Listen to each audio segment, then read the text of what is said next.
Здравейте, приятели! Намираме се в Горна Оряховица. Искам да ви покажа как се санират блокове в Горна Оряховица. Като оставим на страна липсата на всякакви конструктивни подобрения по сградата, искам да ви покажа с колко вида изолация се санира. Значи тук долу имаме фибран, тук имаме каменна вата, а тук имаме стиропор.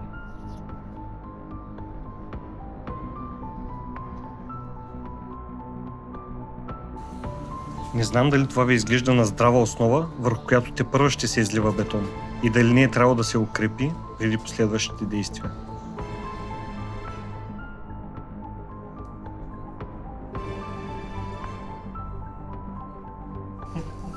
Тук само може да предполагаме защо дограмата не стига до края на стената и защо не е захваната здраво.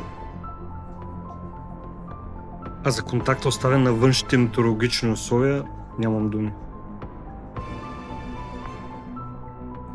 А тук вместо да се поставят прозорци с преплъзване, поради широчината на терасата, са поставени нормални прозорци тип крило, които при максималното си отваряне достигат до стената на терасата. Козирките на самите входови са толкова добре хидроизолирани, че през всеки дъжд тече вода през самите лампи отдолу.